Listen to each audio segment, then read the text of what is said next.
अस्सलामुअलैकुम, मैं हूं सायरा मसूद और आप देख रहे हैं Salim Bukhari show. I hope you all are doing well.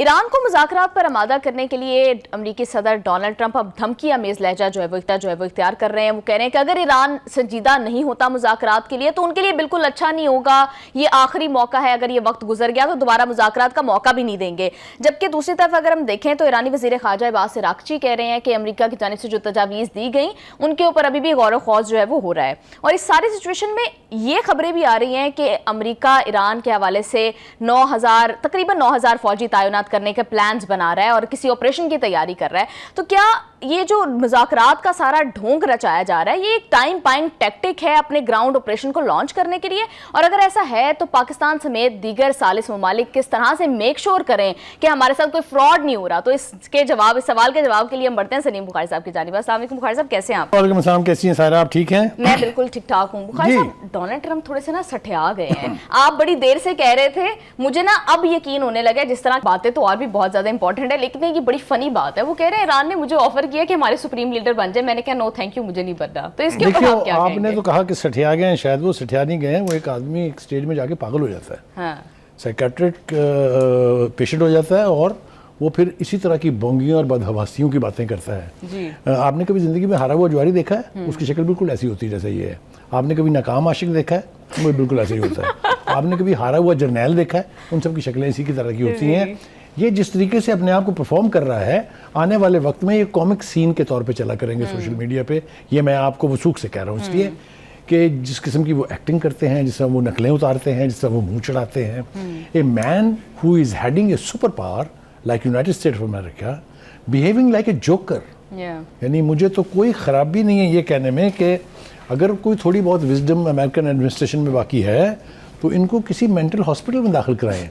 ये तकरीबन पागल हो चुके हैं, इसलिए कि ऐसी बदहवासी की बातें कर रहे हैं कि मुझे तो हैरत है उन सुनने वालों के ऊपर जो सामने बैठ के सुन रहे होते हैं, चाहे वो जर्नलिस्ट हैं, चाहे वो इसके अपनी एडमिनिस्ट्रेशन के लोग हैं। आप अंदाज़ा कीजिए कि वो ईरान जिसने नाखून चने चबवाए हुए हैं, जिसने आपकी मिलिट्री माइट की ऐसी तैसी कर दी है, जिसने आपकी नेवी के जो दो बड़े आइकन्स थे, तैयारा बरदार जहाज, ये क्या है जी, ये इब्राहिम लिंकन है जी, ये क्या जी, जेराल्ड फोर्ड भी भेज दिया है जी। कहाँ है वो जिन्होंने ये हाल किया हो? वो तुम्हें कहेंगे कि आके हमारा सुप्रीम लीडर बन जा। वो तौबा, हु इज ही? मतलब मैं आपको एक बात बताऊं, जो इस गुफ्तगू के ऊपर दुनिया के लोग हंसे होंगे, जो जग हंसाई हुई होगी इसकी, आप तसव्वुर नहीं कर सकते। The poor fellow is not in a position to say कि I am sorry, I was joking. I mean, when a war is on, head of such a superpower is not supposed to cut jokes. अब देखिए ना, ये मतलब है, मैं तो और पूरी गुफ्तगू जिसमें हमने आगे गुफ्तगू करनी है, सारी एक बदहवास शख्स की गुफ्तगू लगती है। कोई रिस्पॉन्सिबिलिटी है ही नहीं।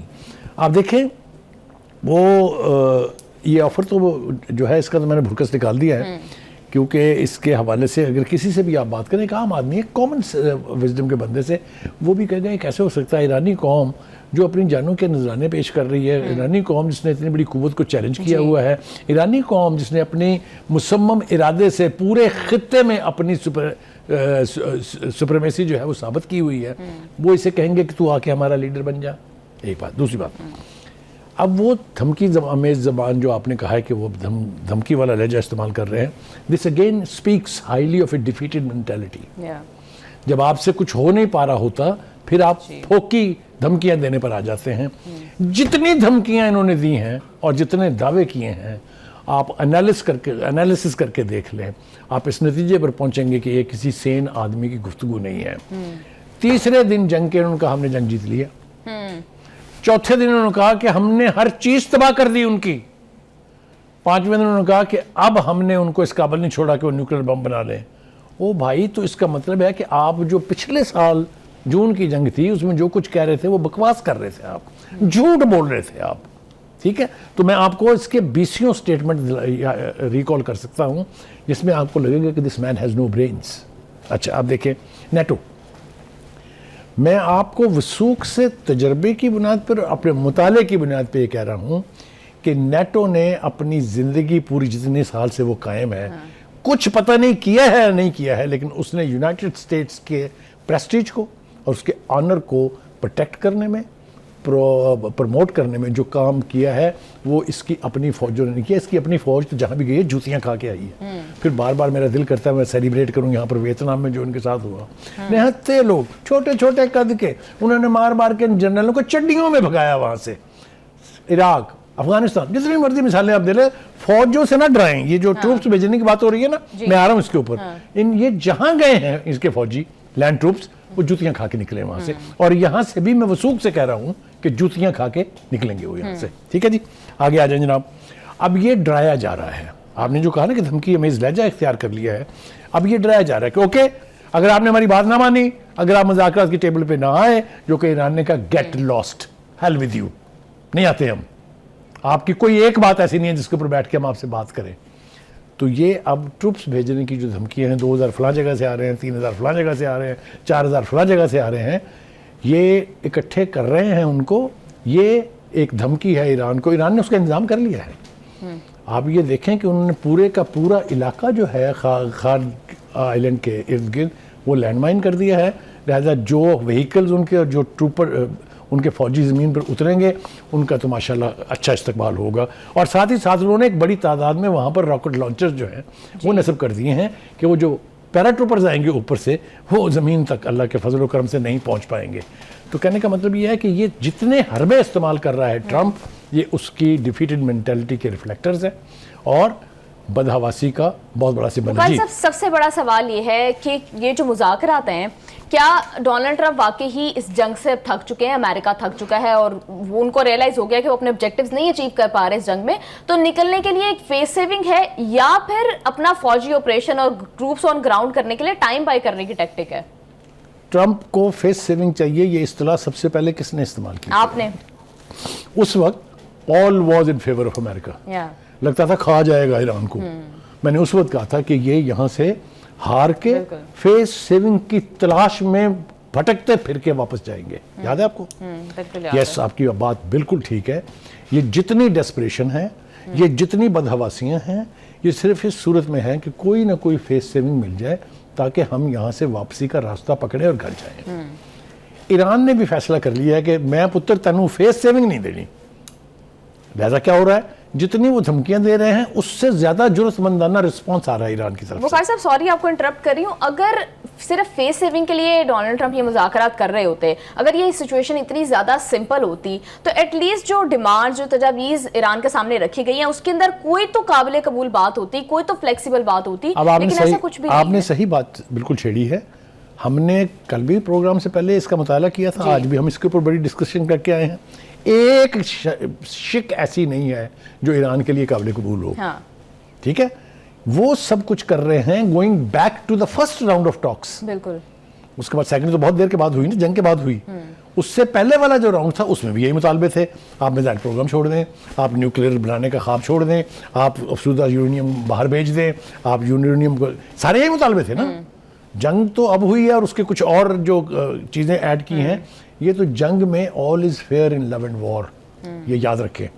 कहने का मतलब ये है कि उनका धमकी अमेज लहजा, उनका यानी डराने की कोशिश करना, ईरान की सेहत पे उस पर कोई असर नहीं है। तो बुखारी साहब, आपको लगता है कि हमें बिल्कुल भी डिल्यूजनल नहीं होना चाहिए? अमेरिका के हम 2 दफ़ा माजी में ईरान और हम सब पूरी दुनिया ही धोखा खा चुके हैं कि टेबल पर बैठ के इसराइल से एक दफ़ा अटैक करवा लिया और एक दफ़ा खुद इसराइल के साथ मिलके। देखिए, इसको आप ना एक छोटे मोटे धोखे जो है ना होते रहते हैं, 2 दोस्तों में हो गया, 2 ग्रुपों में हो गया, 2 शहरों में हो गया, लेकिन ये सुपर पावर बैठ के जब इतने इतने बड़े झूठ बोले और डिसीव करे कि आपने एक तरफ गुफ्तगू में एंगेज किया हुआ है, दूसरी तरफ आप विंग करके उसको कह रहे हैं हमला कर दो। एक दफ़ा हो जाए तो कह सकते हैं आपके जी गलती हो गई होगी, कोई कम्युनिकेशन का गैप हुआ होगा। दूसरी दफ़ा जब सूरत इतनी सेंसिटिव थी that led to the war, उसमें भी आपने वही हरकत की। Why should Iran trust you now? बिल्कुल, Iran is not ready to trust Trump at all. तो ये तो होना है। अब होगा क्या? देखिए, उन्होंने भी अपनी शर्तें दे दी हैं। वो इतनी लंबी चौड़ी फहरिस्त नहीं है उनकी, ये तो पागलपन की शर्तें हैं ना, 15 जो उन्होंने लिखी हुई हैं। उन्होंने 4-5 के ऊपर फोकस किया है।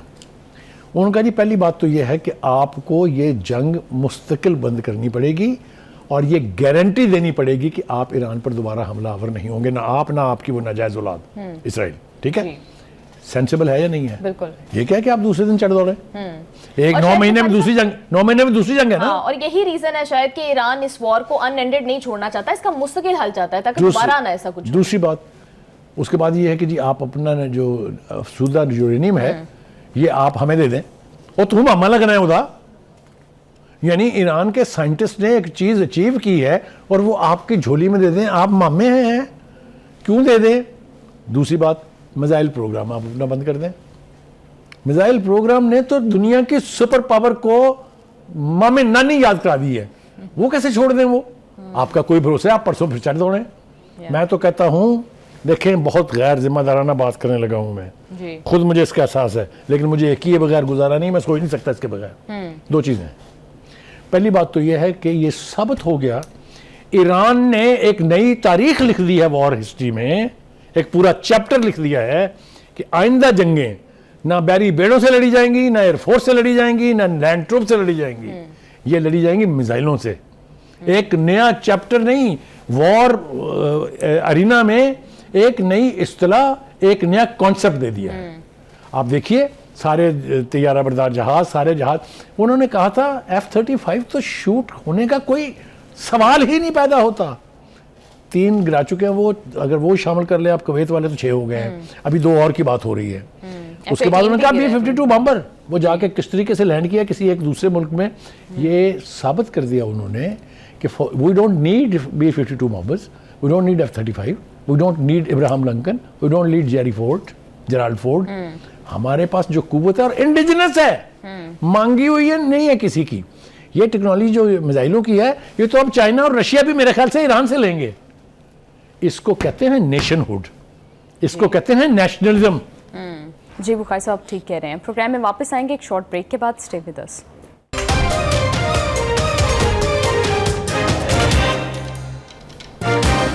Welcome back to the show.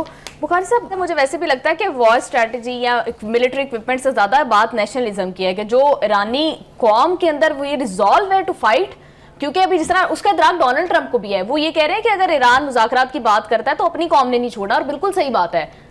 पहली बात तो ये है कि वो क्यों बैठेगा मुज़ाकरात के ऊपर? आपने लीडरशिप का रवैया नहीं देखा, उठा के फेंकी है उन्होंने। ये 15 जो शरायत भेजी थी उन्होंने, देख लिया ना आपने इसके साथ क्या असर हुआ। पहली बात मैं अपनी मुकम्मल करूं, जो शर्तें थी उनकी 2 तो मैंने बता दी। तीसरी ये थी कि आप अपनी प्रॉक्सीज जो हैं भाई, वो आपके लिए प्रॉक्सीज होंगी, मेरे लिए तो वो प्रॉक्सीज नहीं है, मेरे लिए तो वो फ्रीडम फाइटर्स हैं, मेरे लिए तो वो अपनी कौम की कॉज को डिफेंड कर रहे हैं। यानी जो आपके पास इस तरह की आउटफिट्स हों वो ठीक है, ईरान को ये हक हासिल नहीं है। क्यों भाई? क्या इस किस्म के एक्सट्रीमिस्ट एलिमेंट्स इंडिया में नहीं है, इजराइल में नहीं है, खुद अमेरिका में नहीं है? तो कहने का मतलब यह है कि आप किसी इंडिपेंडेंट नेशन को डिक्टेट करा के जीने का तरीका नहीं सिखा सकते। मिस्टर ट्रंप, अगर अभी तक आपने नहीं सीखा है तो आने वाले दिनों में आप सीख लेंगे।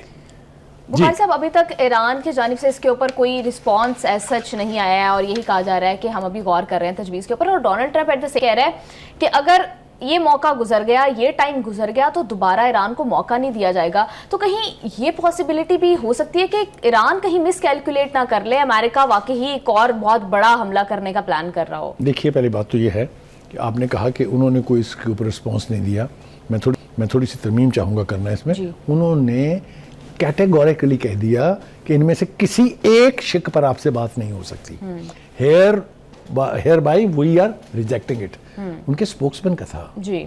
और अब तो उसको ऑफिशियली ईरान ने ओन कर दिया है कि यस, राक्षी ने भी कह दिया है, वो सदर पुजकियान ने भी कहा है, वो जो असेंबली के स्पीकर हैं मोहम्मद बाकर कालिबाफ, उन्होंने भी कह दिया है कि ये एक्सेप्टेबल नहीं है। सो ये तो गई, ये अमेरिकन जो कंडीशंस थी, they have been doomed, they have been buried in the ground. अब आ जाए ईरान की वाली।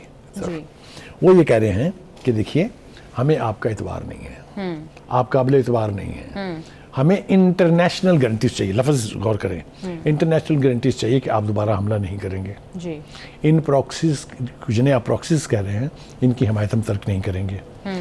और मुतालबा किया है कि इनके ऊपर हर जगह हमले बंद करें। आप तमाम फ्रंट्स पर जब जंग बंदी होगी तो इनके खिलाफ एक्शन भी बंद होगा। बिल्कुल। बुखारी साहब, आप ईरान के मौकिफ की बात करें तो ईरान के इस हवाले से और उनकी तजावीज़ के हवाले से क्या कह रहे हैं? आप मुझे ये बताइए आप पूछिए, क्या पूछ रहे जी हैं? बुखारी साहब, मैं आपसे ये पूछ रही थी कि जिस तरह से बास राक्ची साहब कह रहे हैं कि हमने 15 तजावीज़ जो है वो तो नहीं मानी, तो can there be a possibility कि उन तजावीज़ को अब चूंकि ईरान रिजेक्ट कर चुका है तो उसके अंदर कुछ रद्दोबदल करके, कुछ तरमीम करके दोबारा से जो है वो पेश की जाए? ऐसा होता है, रिवाइज्ड किस्म के ड्राफ्ट्स जो हैं वो आते हैं, एक्सचेंजेस होती रहती हैं, अमेंडमेंट्स होती रहती हैं, लेकिन इसके अंदर जो 15 शराइत हमने डिस्कस की हैं उनमें से कुछ भी इस शक्ल में ईरान के लिए एक्सेप्टेबल नहीं है। लिहाजा इसमें सिर्फ तरमीम नहीं होगी, ये रेडिकली चेंज करके आएगा वापस, तो उसके ऊपर ईरान गौर करेगा। एक दूसरी बात ये कि हम तो 3 दिन से कह रहे हैं, इराक़ची साहब ने आज फरमाया है, वो ये कह रहे हैं कि exchange of messages through the arbitrators या जो भी सालिस हैं,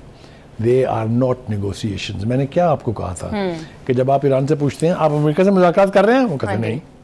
वो बिल्कुल ठीक कहते हैं, because they have not sat in front of the Americans to talk. These are the messages which are going either through Turkey or through Qatar or through Pakistan. तो वो कहता है उन मैसेजेस को हम उसी तरह से ट्रीट करते हैं, उसका जवाब साथ साथ पेश कर रहे हैं। मुझे नहीं लगता कि ईरान किसी सूरत में फिलहाल for several weeks will be ready for dialogue. ये मैं आपको बता रहा हूँ इसलिए कि ईरानियन लीडरशिप ये अस्यूम कर रही है कि Trump is losing ground. Ground realities पर आप जाएं तो मैं आपको ये 2-3 बातें शेयर कर लेता हूँ आपके साथ और आपके अपने नाज़रीन के साथ। मुझे बताइए, कुड एनीबडी इमेजिन कि ईरान इतनी रेजिस्टेंस शो करेगा to the super power of the world and जो क्या नाम है उसका, नेतन्याहू, वो याहू टाइप चीज जो है, वो उनको इतनी स्ट्रॉन्ग रेजिस्टेंस देगा कि पूरी दुनिया जो है वो उंगलियां दांतों में दबा के सोच रही होगी कि ईरान चीज क्या है।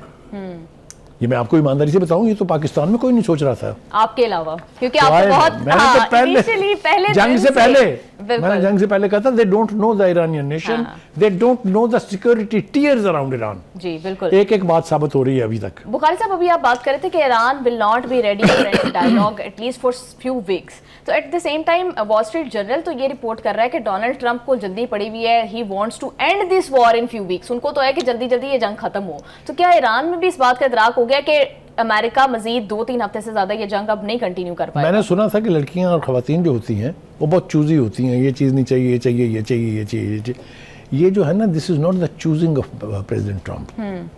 ये मुज़ाकरात होंगे तो ईरानियन टर्म्स पर होंगे। उसकी वजह मैं आपको बता चुका हूँ। और एक बात और सुन लीजिए जी, बिल्कुल मैं वाज़ेह तौर पे कहना चाहता हूँ कि ईरान इस वक्त एक फ्रंट पर नहीं लड़ रहा है। उसके ऊपर बमबारी हो रही है, उसके ऊपर जहाज़ों से अटैक हो रहे हैं, वो रेजिस्ट कर रहा है एक। दूसरी तरफ उसके चारों तरफ, चाहे वो स्टेट ऑफ हॉर्मस है, चाहे वो दूसरे इलाके हैं, जंगें छिड़ी जा रही हैं। इसराइल जो है वो अब लेबनान में घुस गया। लेबनान में कौन है? हिजबुल्लाह है ना, ईरानियन सपोर्टेड। फाइन, वो there is no hesitation. Iran ने कभी नहीं कहा कि मैं इनको सपोर्ट नहीं करता। इसी तरह Hamas.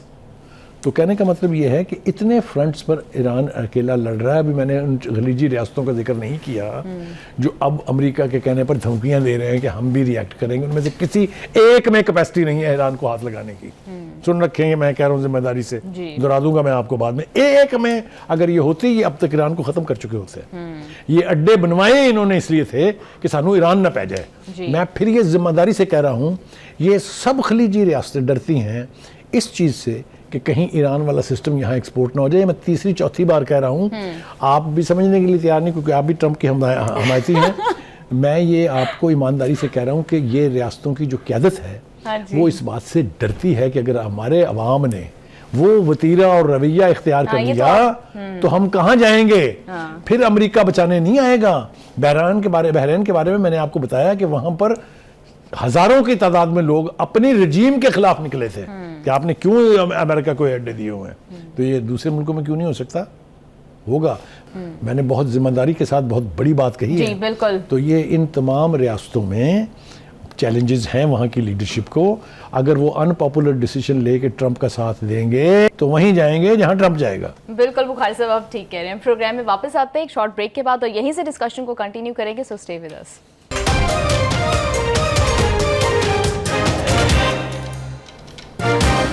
Welcome back to the show. Bukhari साहब, अब डोनाल्ड ट्रंप एक तरफ तो मुज़ाकरात की बात कर रहे हैं और उन्हें बहुत जल्दी है कि फटाफट से मुज़ाकरात हो जाए, दूसरी तरफ इंटरनेशनल मीडिया इसको रिपोर्ट कर रहा है कि डोनाल्ड ट्रंप के बड़े करीबी लोग बता रहे हैं कि डोनाल्ड ट्रंप अब इस जंग से निकलना चाह रहे हैं क्योंकि और बहुत सारे मैटर्स हैं जिनकी तरफ उनकी जो है वो अटेंशन रिक्वायर्ड है। अब आप खुद ही सोचें, हाँ। एक तरफ मौसूफ 4 से 6 हफ्ते का यानी अल्टीमेटम दे रहे हैं, हाँ। और दूसरी तरफ अपने साथी जो उनको कह रहे हैं यार खुदा के लिए मेरी जान छुड़ाओ इस जंग से, मैंने और भी काम देखने थे, नाले तो इलेक्शन आना। हाँ, अब आप पहुंच गई हैं वहाँ। हाँ। फिर मैं ये कह रहा हूँ, ये एक बदहवास आदमी कर सकता है, एक लीडर, उसको तो ये सब कुछ पता होना चाहिए था कि मैं जिस वक्त में जंग छेड़ रहा हूँ इसके बाद के चैलेंजेस क्या हैं। अगर वो ये भी एंटिसिपेट नहीं कर सकता तो he is not a good leader, एक बात।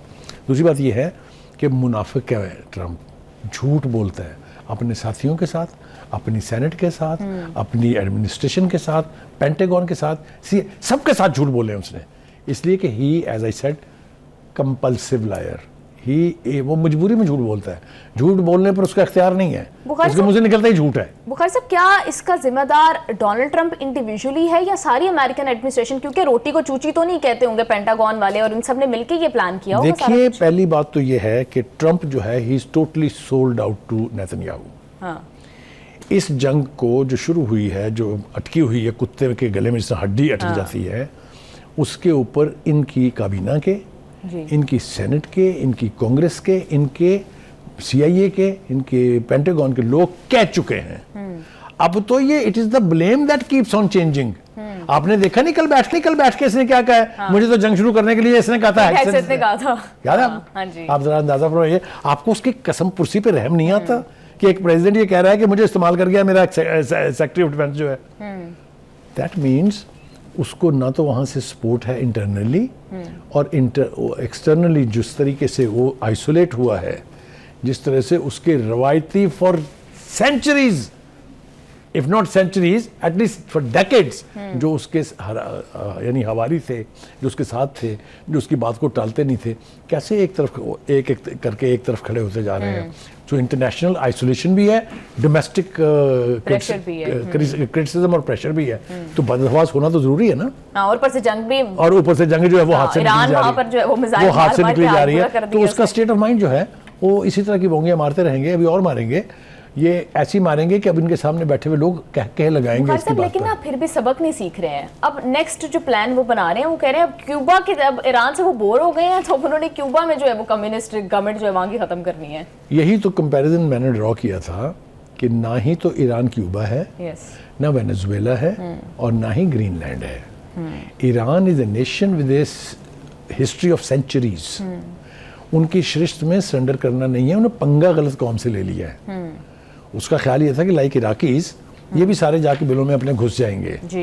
दूसरी बात ये कि उनको जो सबसे बड़ी गलतफहमी थी वो ये थी कि जब मैं जंग शुरू करूंगा तो जो इस रजीम के मुखालिफ लोग हैं वो बाहर निकल के इनको पकड़ियों से पकड़ के खींचेंगे। वो नहीं हुआ, वो नहीं हो सकता ईरान की सोसाइटी में। क्या मैंने जंग से पहले नहीं कहा था कि ईरान की कौम में एक खूबी है, उनमें आपस में लाख इख्तलाफ हों, लेकिन जब कोई आउटसाइडर उनके ऊपर हमला करता है तो वो एक यूनिट बन जाते। कहा था या नहीं कहा था?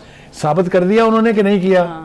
तो कहने का मतलब ये है, जब आप इतनी बड़ी मिसकैलकुलेशन करते हैं and go for a military adventure against a nation like Iran, तो फिर जो आपके साथ हो रही है ये ठीक हो रही है। बुखारी साहब, ईरानी स्पीकर कौमी असम्बली जो है वो बात कर रहे हैं, वो कह रहे हैं कि अमेरिका किसी और मुल्क के साथ मिलकर खार्ग आइलैंड पर कब्जे का प्लान बना चुका है। तो ये बात तो अब हर जगह हो रही है, सब इसको डिस्कस कर रहे हैं और ईरान को भी इस बात का इदराक है। आपको लगता है कि इस हवाले से ईरान की तैयारी मुकम्मल है?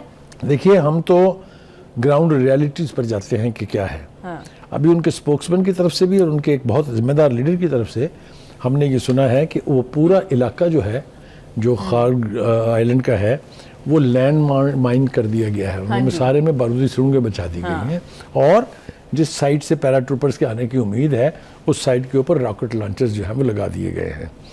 मैं आपको अपने तजर्बे की बुनियाद पे कह रहा हूँ कि मुझे नहीं लगता कि वो यानी फुट सोल्जर जो हैं, जो पैराट्रूपर्स हैं या लैंड फोर्सेस हैं, वो कभी इस तरफ का रुख करेंगी। They have tested what Iran can do. ज़मीन पर ही आएंगी ना, आसमान पर तो नहीं होंगी। बिल्कुल बुखारी साहब, जिन ऑब्जेक्टिव्स को वो आप जैसे अक्सर बात करते हैं, P2 बॉम्बर से नहीं कर सके, अब्राहम लिंकन से नहीं कर सके, अब तो वॉरफेयर ही चेंज हो गई, अब तो ground warfare is almost irrelevant. इसका कॉन्सेप्ट भी चेंज हो गया है, इसकी ग्राउंड रियलिटीज भी चेंज हो गई हैं। They are all against America, वो अमेरिका और इसराइल के अगेंस्ट है। अच्छा बुखारी साहब, ईरान ने ना एक नया वेपन अपना लॉन्च करने की बात की है और उसने पूरी दुनिया को धमकाया, क्योंकि स्ट्रेट ऑफ हॉर्मुज ने जो चीखें निकाली हैं तो वो ईरान का बिल्कुल हम कहें अगर स्ट्रेटेजिकली उसने बड़ा फायदा दिया है ईरान को, पूरी दुनिया को जो है वो इस एक स्ट्रेट के थ्रू कंट्रोल कर रहा है। तो at the same time Iran अब ये कह रहा है कि बाबल मंदेब को भी ईरान कंट्रोल करेगा और बंद कर सकता है अगर खारग आइलैंड की तरफ जो है वो अमेरिका ने कोई फौजी कार्रवाई की। देखिए, ईरान के पास बहुत ऑप्शंस हैं। पहले उसने पार्शली बंद की थी, जब उसने देखा कि इनको समझ नहीं आ रही है, ये बढ़ते जा रहे हैं, तो उसने कहा मैं मुकम्मल तौर पे बंद कर रहा हूँ। फिर उन्होंने हमें धमकी दी कि हमें, मैं कहता हूँ ईरान को धमकी दी कि हम अपनी नेवी भेज रहे हैं। वो आई नहीं नेवी ने रिफ्यूज़ किया, उनका तो सेंसिटिव एरिया में हम नहीं जा सकते। ये वो हजीमतें हैं जो मौसूफ उठा रहे हैं, लेकिन पता नहीं चलने दे रहे। उनका ख्याल ये है कि कौम को ये दिलासा दिए रखो कि हम जंग जीत गए हैं, और ऐसे ऐसे बेतुके बयानात दे रहे हैं वो अपनी कौम से अपनी जान छुड़ाने के लिए कि एक एक लफ्ज़ जो है उसे अपनी आंखों की पलकों से चुनना पड़ेगा। ये मैं आपको इसलिए कह रहा हूँ कि मैंने हशर देखे हुए हैं इंटरनेशनल अरीना के अंदर जो वर्ल्ड लीडर्स के होते हैं जब उनका फॉल आता है। लेकिन बुखारी साहब, कैरोलिन लेविट जो कि तर्जुमान है व्हाइट हाउस की, वो तो कह रही हैं कि डोनाल्ड ट्रंप का इस्तेमाल करने से बिल्कुल गुरेज नहीं करेंगे, वो तो ईरान को धमकियां दे रही हैं। बुखारी साहब, वैसे कितनी ज्यादा कॉन्ट्रडिक्शन है। कल डोनाल्ड ट्रंप क्लेम कर रहे थे हम जंग जीत गए हैं, और वो अभी भी कह रही है कि हमें 4 से 6 हफ्ते लगेंगे। आपने छुपी हुई बात नहीं सुनी इसमें, जो है जो असल में बात इसमें छुपी हुई है। ये कल की ब्रीफिंग है, शायद आज की है। वो कह रही है, ट्रंप कह रहे हैं भी 4 से 6 हफ्ते और लगेंगे। वो ईरान को टेम करने के लिए अभी उसका ख्याल ये है कि 6 हफ्ते लग सकते हैं, 1.5 महीना और। 1.5 महीना तो ये अमेरिकन फोर्सेस इस इलाके में ना रह सकती हैं, ना सर्वाइव कर सकती हैं। He is lying to his nation, he is lying to international community. आप देखिएगा, ये ऐसी भाग लगेगी इनकी, ये इस दफ़ा की जो दौड़ है इनकी, वो वियतनाम भी भुला देगी, वो इराक भी भुला देगी, वो अफगानिस्तान भी भुला देगी। क्योंकि इनके साथ जो होने जा रही है because of the Iranian resolve. देखिए, मैं एक और बात आपको बताऊं, ईरान के हवाले से हम बहुत सारी चीज़ें एक्सप्लेन कर चुके हैं। उनके यहाँ जो फैसला एक मर्तबा हो जाता है उनकी हायरार्की में, जो आप कहें कि जो इस्लामिक रेवोल्यूशन की जो हायरार्की है, जो रेवोल्यूशन का जो सेटअप है, उसके अंदर फैसले जो हैं ना वो बदले जाते हैं, ना वो जल्दी जल्दी अमेंड होते हैं। फैसला कर लिया कौम ने कि we will resist.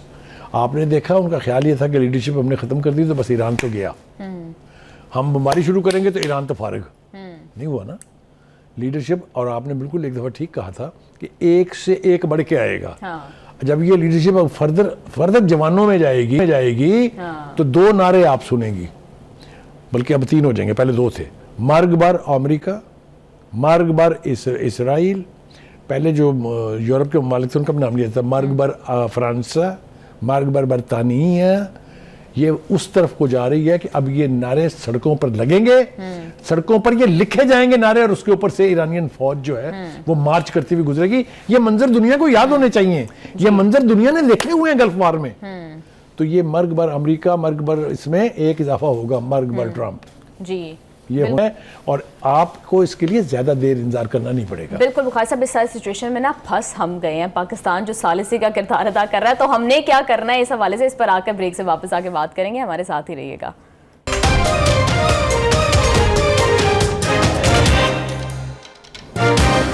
Welcome back to the show. Bukhari साहब, सारी सिचुएशन में ब्रेक से जाने से पहले भी मैं यही बात करी थी, फंस पाकिस्तान गया है क्योंकि हमने सालिस का किरदार अब अदा करना है और कर भी रहे हैं, पैगामात इधर से उधर भिजवा भी रहे हैं। बुखारी साहब, अमेरिका का तो एतबार कोई नहीं है। 2 दफ़ा उन्होंने मुज़ाकरात की बात करके टेबल पर आकर हमले कर दिए हैं। अगर अब भी कोई ऐसा फ्रॉड किया जा रहा है और कोई आई वॉश किया जा रहा है, तो फिर पाकिस्तान कैसे मेक श्योर करेगा? ये आपने बिल्कुल ठीक कहा कि पाकिस्तान बुरी तरह से फंस गया इस सिचुएशन में। ये 2 चक्की के बाट जो होते हैं उनके अंदर जिस तरह फंस के पिस जाता है ना, हमारी वो कैफियत है। लेकिन इसकी वजह क्या है? इसकी बुनियादी वजह यह है कि हमारे ईरान से भी ताल्लुकात बहुत अच्छे हैं, हमारे अमेरिका के साथ भी बहुत अच्छे ताल्लुकात हैं। हालांकि अमेरिका के साथ ताल्लुकात की अगर मैं हिस्ट्री आपको बताने बैठूँ यहाँ, तो इतनी बिट्रेयल्स हैं, इतने साल नहीं बने हुए पाकिस्तान को हुए जितनी बिट्रेयल्स हैं अमेरिका की। एनीवे, तो हमारी ख्वाहिश ये है कि किसी ना किसी तरीके से ये मामला एमिकेबली हल हो जाए। लेकिन अमेरिका जो कुछ मुतालबा कर रहा है, जो कुछ तलब कर रहा है, वो दिया नहीं जा सकता। किसी से पूछ लें, किसी इंडिपेंडेंट आदमी से।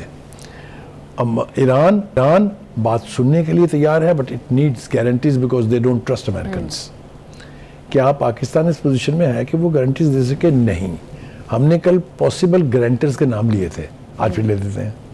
It can be Pakistan, Turkey, Russia and China and may be south north Korea. वो भी तो बहुत बड़ी कुव्वत है ना, एटम बम तो उसके पास भी है। एनीवे, हैविंग सेड दैट, यकीनन आपने बिल्कुल ठीक कहा कि हमारे लिए dam if you do and dam if you don't वाली सूरत हाल है। ठीक है जी, आगे चलें जनाब। जी बुखारी साहब, अभी आपने बात किया कि पाकिस्तान के लिए मुश्किल सिचुएशन है, लेकिन बीइंग अगर हम देखें तो डिप्लोमेटिकली पाकिस्तान की बहुत बड़ी सक्सेस भी है कि फॉरेन पॉलिसी की बहुत बड़ी जीत है। Everybody is trusting us. बिल्कुल, सारी कंट्रीज पाकिस्तान को ट्रस्ट कर रही हैं। और इसकी कल भी हमने जिक्र किया था हल्का सा, लेकिन इस पर ज़्यादा डिटेल से बात नहीं हो सकी। भारत के अंदर जो है वो काफ़ी ज़्यादा इस बात के ऊपर समझ ले कि शौक का माहौल है, और तमाम उनके जर्नलिस्ट जो है वो अपनी मोदी सरकार को काफ़ी ज़्यादा जो है वो क्रिटिसाइज कर रहे हैं, और वो ये कह रहे हैं कि पाकिस्तान क्यों मतलब ये किरदार अदा कर रहा है। और फिर दूसरी बात ये कर रहे हैं कि पाकिस्तान आलमी सतह पर जो उनका कद बढ़ रहा है, इंडिया इस तरह के लफ्ज़ इस्तेमाल कर रहा है पाकिस्तान के लिए, ब्रोकर जैसे मुल्क का लफ्ज़ इस्तेमाल कर रहा है। जबकि अगर हम इंडिया का करैक्टर देखें और उनका रोल देखें तो थ्रू आउट दिस वॉर, इस जंग से पहले इंडिया के बड़े अच्छे ताल्लुकात थे ईरान के साथ। देखिए, जो है ना गलीज ज़बान इस्तेमाल करना, ये मेरा नहीं ख्याल कि जयशंकर को मुझसे बेहतर आती होगी। मैं अगर यहाँ आपको अपनी वोकैबुलरी गालियों की बताऊँ तो आप हैरान रह जाएंगी। तो गालियाँ तो देना आसान काम है, लेकिन ये जो है ना, ये इसराइली दले हैं। पूछे क्यों? जंग शुरू होने से 2 दिन पहले मैं नहीं गया था वहाँ, मोदी गया था वहाँ, जिसकी वजह से इसकी आइसोलेशन का आगाज़ हुआ है कि एक एग्रेसर मुल्क के साथ जाके बीइंग ए डेमोक्रेसी, उसकी अपने पार्लियामेंट के अंदर क्या हो रही है, उसके लोग क्या कर रहे हैं, उसका मीडिया क्या कर रहा है उसके बारे में, वो ज़रा आप सुने तो आप हैरान रह जाएंगे। लेकिन जिसका मुझे जिक्र करना है ख़ास तौर से, वो है जयशंकर, जिसने वो ज़बान इस्तेमाल की है जो बाजारी है, जो मुगल्लज़ात में से है। मगर मैं इस पर हैरान नहीं हूँ। पाकिस्तान की कोई अच्छाई, कोई इंटरनेशनल अरीना के अंदर पजीराई जब भी होती है तो इन तमाम लीडरों के, जो आरएसएस और बीजेपी के हैं, इनके एल्सेशन कुत्तों की तरह से कान खड़े हो जाते हैं, और फिर ये एल्सेशन कुत्ते होते हुए भौंकना शुरू कर देते हैं। ये जो जयशंकर भौंका है, इसके साथ एक और भौंका भी है, उसका नाम है अजीत डोवल, जिसने वो सेल बनाया हुआ है डिस्ट्रॉय सी पैक। मैं कहना ये चाहता हूँ कि इन पर रहम खाएं। इनकी जो हालत है इस वक्त, वो ये कि ये अपने अपने ब्रीफ केस में 2-2 पेंटें साथ लिए फिरते हैं। तो कहने का मतलब ये कि वो क्या करें, आइसोलेट भी हो गए। पाकिस्तान का कद भी बढ़ रहा है, दुनिया में पाकिस्तान को पजीराई मिल रही है, इंटरनेशनल कॉन्फ्लिक्ट के लिए मज़ाकरात की टेबल पाकिस्तान में सज रही है। तो वो तो यही करेंगे, वो कर रहे हैं जी, तो कर लेने। बिल्कुल बुखारी साहब, और इन्होंने तो ईरान पर जिस किस्म के अटैक्स हुए, या जो भी खामनेई को शहीद कर दिया गया है, इन्होंने किसी एक चीज को कंडेम तक नहीं किया। नहीं करेंगे, इसलिए कि कोलैबोरेटर्स हैं, इसलिए कि हिस्सेदार हैं उस जंग में। ये बिल्कुल इसके बारे में कोई दो राय नहीं है, क्योंकि जिस तरीके से जाके उसने जहाज से उतरते हुए जफियां पा के तासुर देने की कोशिश की थी, और ये कहा था कि ये फादरलैंड और वो मदरलैंड एक है। याद है आपको इस्तेलाह क्या इस्तेमाल की थी?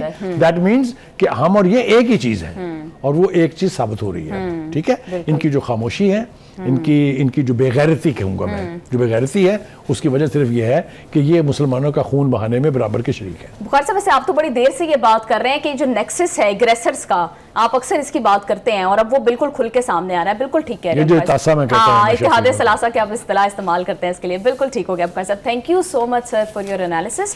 प्रोग्राम का टाइम हो गया खत्म। See you all on Monday, take care, अल्लाह हाफिज़।